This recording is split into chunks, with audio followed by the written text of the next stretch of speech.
नमस्कार। आंगनबाड़ी से जुड़ी हुई 10 फटाफट खबरों में आप सभी का स्वागत है। आज तारीख है 15 मई 2025 दिन गुरुवार। तो चलिए देखते हैं आज दिन भर की आंगनबाड़ी से जुड़ी हुई 10 महत्वपूर्ण खबरों को। इससे पहले आप वीडियो को कौन से राज्य कौन से जिले से देख रहे हैं कमेंट करके जरूर बताइएगा, ताकि आपके राज्य आपके जिले से हम ज़्यादा से ज़्यादा खबरें आप तक पहुँचा सकें। हिमाचल प्रदेश से एक महत्वपूर्ण खबर की हेडलाइन देखिए कि धर्मशाला में 20 को केंद्र के खिलाफ गरजेंगी आंगनबाड़ी कार्यकर्ताएं। बड़ी खबर निकल के आ रही है कि आंगनबाड़ी कार्यकर्ताएं आगामी 20 मई को केंद्र सरकार के खिलाफ में प्रदर्शन करेंगी। लिखा गया है कि आंगनबाड़ी कार्यकर्ता और हेल्पर 20 मई को संयुक्त ट्रेड यूनियन के आह्वान पर धर्मशाला में केंद्र सरकार के खिलाफ में विरोध प्रदर्शन करेंगी। यूनियन की जिला प्रधान सुदेश ठाकुर और सचिव लज्जा ठाकुर ने कहा कि पिछले 2 महीने से केंद्र सरकार से मिलने वाला मानदेय आंगनबाड़ी कार्यकर्ताओं और सहायिकाओं को नहीं मिला है, जो कि दुर्भाग्यपूर्ण है। आंगनबाड़ी कार्यकर्ता और हेल्पर के साथ किए जा रहे इस व्यवहार के चलते यूनियन C2 के बैनर तले इस हड़ताल में बढ़ चढ़कर भाग लिया जाएगा और सरकार के खिलाफ में प्रदर्शन किया जाएगा। तो आगामी 20 तारीख को 20 मई को आंगनबाड़ी कार्यकर्ताओं सहायिकाओं के द्वारा प्रदर्शन किया जाएगा अपने मानदेय वगैरह की मांग को लेकर। अंबाला से एक महत्वपूर्ण खबर देख सकते हैं कि डाटा मिलान में गड़बड़ी मिली तो आशा और आंगनबाड़ी कार्यकर्ता पर गिरेगी गाज। ये बड़ी और महत्वपूर्ण जानकारी निकल कर बताया गया है कि अंबाला में स्वास्थ्य विभाग की ओर से लिंगानुपात में सुधार लाने के लिए नई योजना शुरू की गई है। इसमें आशा और आंगनबाड़ी वर्कर मिलकर गर्भवती की सहेली का रोल अदा करेंगी, यानी कि जो गर्भवती महिला होती है उसकी सहेली के रूप में कार्य करेंगी। उनके साथ व्यवहार उसी तरीके का रखेंगी जिस तरीके से एक सहेली का होता है। इस दौरान आशा वर्कर और आंगनवाड़ी वर्कर को गर्भधारण से लेकर प्रसव तक सारी जानकारी रखनी होगी। इसके साथ ही अगर किसी भी कारण महिला का गर्भपात होता है तो उसकी भी जानकारी विभाग को देनी होगी।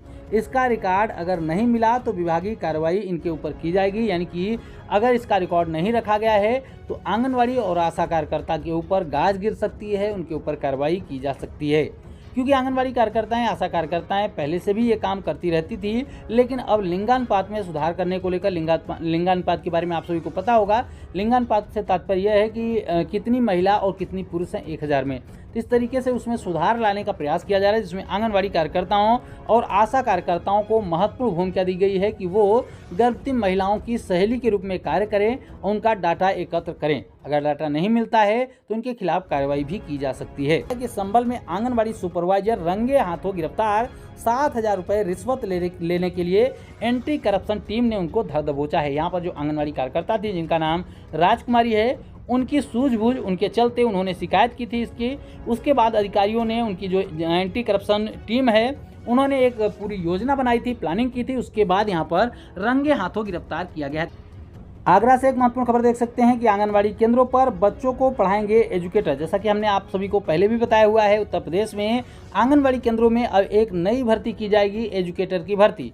इसको लेकर सरकार ने पहले ही पहल की थी, जिसको लेकर आंगनबाड़ी कार्यकर्ताएं विरोध कर रही थी। अब कुछ महीने के बाद ये फिर से बातें सामने निकल के आ रही है। यहाँ पर आगरा में यह खबर प्रकाशित की गई। यहाँ पर देख सकते हैं, बताया गया है कि कासगंज में जनपद के 101 को लोकेटेड आंगनबाड़ी केंद्रों पर अब बच्चों को ECC एजुकेटर प्री प्राइमरी की शिक्षा देंगे। एजुकेटर के चयन के लिए जनपदीय समिति ने काउंसलिंग की है। इसमें 154 अभ्यर्थी उपस्थित है, यानी कि इसकी भर्ती को लेकर प्रक्रिया आगे बढ़ चुकी है। 154 अभ्यर्थी उपस्थित पाए गए थे। 101 को लोकेटेड आंगनबाड़ी केंद्रों के लिए यहाँ पर चयन की प्रक्रिया चलेगी। इनमें प्रमाण पत्रों की जांच की गई। आंगनबाड़ी केंद्रों पर 3 से लेकर 6 वर्ष के बच्चे जो होते हैं उनके लिए प्री प्राइमरी की शिक्षा की व्यवस्था की गई है, ताकि ये बच्चे स्कूल की शिक्षा के लिए पहले से तैयार हो सकें और 6 वर्ष की आयु पूरी होने पर इनका प्रवेश कक्षा 1 में हो सके। इसके लिए जिले के 101 आंगनबाड़ी केंद्रों को, जो कि को लोकेटेड है यानी कि स्कूलों में है, उनके लिए प्री प्राइमरी एजुकेटर यानी कि एजुकेटर भर्ती के नाम से इसको मुख्यतः जाना जा रहा है। तो एजुकेटर की भर्ती की जा रही है, जिसका विरोध लगातार पहले भी आंगनबाड़ी कार्यकर्ताएं कर रही थी और आज भी कर रही, क्योंकि उनका कहना है कि हम पहले से ये काम करते आ रहे थे।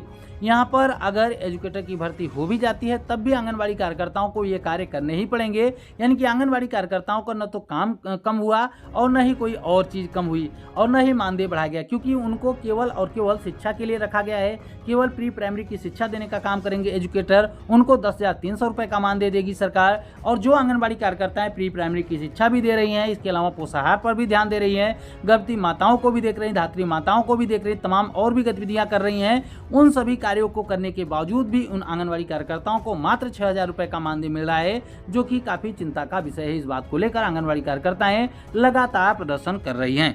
उत्तराखंड के देहरादून से एक महत्वपूर्ण खबर देख सकते हैं कि आंगनवाड़ी कार्यकर्ती यूनियन ने मुख्य सेविका की नियुक्ति को लेकर दिया है ज्ञापन। ये महत्वपूर्ण खबर निकल के आ रही है उत्तराखंड से, जहां पर बताया गया है कि आंगनवाड़ी कार्यकर्ती सेविका कर्मचारी यूनियन उत्तराखंड मसूरी सेक्टर ने नगर पालिका अध्यक्ष मीरा सकलानी को ज्ञापन देकर मांग की है कि मसूरी सेक्टर के सुपरवाइजर की नियुक्ति की जाए। क्यों की जाए? ताकि आंगनवाड़ी जो कार्यकर्ताएं हैं उनको देहरादून से सामान लाने, विभागीय कार्य करने और अन्य खर्चों से राहत मिल सके। ज्ञापन में कहा गया है कि मसूरी में कार्यरत जो आंगनवाड़ी कार्यकर्तियां हैं उनको अपने कार्य के लिए विभागीय कार्य को करने पड़ रहे हैं, जिसके लिए देहरादून उनको जाना पड़ रहा है। ऐसे में मसूरी सेक्टर के लिए एक विभागीय मुख्य सेविका का चयन किया जाए, जिससे आंगनवाड़ी कार्यकर्ताओं को इनके तमाम कार्यों से राहत मिल सके। गुमला से एक महत्वपूर्ण खबर देख सकते हैं कि आंगनवाड़ी सेविका ने मैया योजना के सत्यापन में पैसे वसूलने की बात से इनकार कर दिया है, उसको नकार दिया है। दैनिक भास्कर न्यूज़पेपर में यह महत्वपूर्ण खबर प्रकाशित की गई। आपको बता दें कि मैया योजना के तहत आंगनवाड़ी कार्यकर्ताओं के ऊपर आरोप लगाया जा रहा था कि वो पैसों की वसूली कर रही थी। तो बताया गया है कि गुमला नगर परिषद क्षेत्र के विभिन्न आंगनवाड़ी केंद्रों की सेविकाओं ने डीसी को आवेदन देकर दावा किया है कि वे लोग मैया सम्मान योजना के सत्यापन के कार्य को पूरी ईमानदारी और पारदर्शिता के साथ निःशुल्क रूप से संपादित कर रही हैं, चूंकि उनका मकसद योजना के लाभार्थियों तक लाभ पहुंचाना और सरकारी निर्देशों का पालन करना है। आगे लिखा गया है कि दरअसल योजना के सत्यापन के नाम पर सेविकाओं पर 200 रुपये प्रति लाभुक वसूलने का आरोप मिशन बदलाव संस्था के संस्थापक सदस्य हैं भूषण भगत उनके द्वारा लगाया गया है और उपायुक्त से इसकी शिकायत की गई थी। इधर आंगनवाड़ी सेविका रंजीता नाग, हिना फिरदौसी, तेरेसा कुजूर, साहिबा खातून, शशि देवी, नाजनीन के द्वारा सौंपे गए ज्ञापन में कहा गया है कि भूषण ने यह आरोप संस्था की जिला सचिव सह सहिया सैयदा खातून के कहने पर लगाया है। चूंकि जब से योजना के सत्यापन का काम शुरू किया गया है तब से सैयदा अपने कुछ परिचित व्यक्तियों के साथ मिलकर जो है यह विभिन्न केंद्रों पर जाकर हम लोगों को धमकाने का प्रयास कर रही थी। वह बार बार आरोप लगा रहे हैं कि वे लोग सत्यापन के लिए पैसे ले रही हैं, जबकि यह पूर्ण रूप से असत्य है। इसके लिए अतिरिक्त सैयदा मांग कर रही हैं कि हम लोग सत्यापन के एवज में पैसे लें और उसे भी हिस्सा दें, क्योंकि यहाँ पर इस तरीके के आरोप लगाए जा रहे हैं। क्योंकि एक संगठन के द्वारा आंगनवाड़ी कार्यकर्ताओं के ऊपर आरोप लगाए जा रहे थे कि उन्होंने 200 रुपये की मांग की है, तो आंगनवाड़ी कार्यकर्ताओं ने ज्ञापन देकर कहा कि हम लोग अपने काम को ईमानदारी से कर रहे हैं। जिन्होंने आरोप लगाया है उन्होंने ये कहा था कि आप लोग पैसे लीजिए और हमको भी हिस्सा दीजिए, यानी कि आंगनवाड़ी कार्यकर्ताओं ने उल्टा उनके ऊपर आरोप लगाया है कि वो लोग दबाव बना रहे थे, बार बार कह रहे थे कि आप लोग रिश्वत लीजिए और उस रिश्वत का हिस्सा हमको भी दीजिए। तो यहाँ पर आरोप प्रत्यारोप का खेल चल रहा है। अब देखना यह होगा कि इसकी जांच होगी तो जांच में क्या चीजें सामने निकल के आएगी, कौन दोषी है कौन नहीं है दोषी, इसकी जांच होने के बाद ही पता चल पाएगी। फिलहाल के लिए केवल आरोप और प्रत्यारोप का खेल चल रहा है, जिसमें आंगनवाड़ी कार्यकर्ताओं ने भी अपना पक्ष साफ कर दिया है। उत्तर प्रदेश के मुरादाबाद से एक महत्वपूर्ण खबर देखिए कि नियुक्ति पत्र को भटक रही आंगनवाड़ी कार्यकर्ता, नहीं मिला नियुक्ति पत्र। तो मुरादाबाद से महत्वपूर्ण खबर निकल कर जहाँ पर बताया गया है कि आंगनवाड़ी कार्यकर्तियों की नियुक्ति का मामला उलझता जा रहा है। महीना बीत जाने के बाद भी चयनित अभ्यर्थियों को नियुक्ति पत्र नहीं मिल पाया है।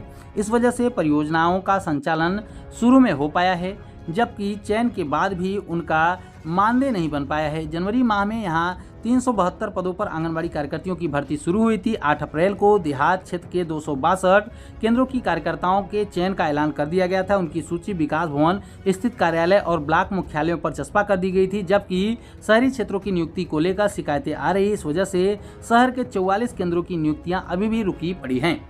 मध्य प्रदेश के इंदौर से एक महत्वपूर्ण खबर देख सकते हैं कि आंगनवाड़ी के 300 बच्चों को दिखाई गई एनिमेशन फिल्म मुफासा।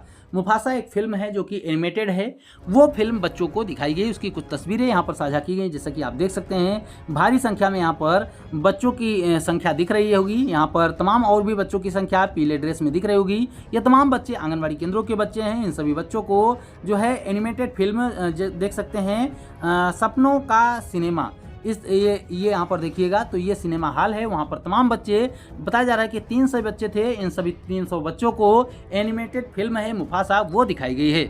ये थी दोस्तों अब तक की आंगनवाड़ी से जुड़ी हुई 10 महत्वपूर्ण खबरें। हम उम्मीद करते हैं कि यह वीडियो आपके लिए महत्वपूर्ण रही होगी। वीडियो पसंद आई हो तो वीडियो को लाइक शेयर जरूर करें और आगे भी आंगनवाड़ी से जुड़ी महत्वपूर्ण खबरों को पाने के लिए चैनल को जरूर सब्सक्राइब करें। फिर मिलेंगे अपनी नई वीडियो में कुछ और भी महत्वपूर्ण खबरों के साथ। तब तक के लिए नमस्कार, जय हिंद।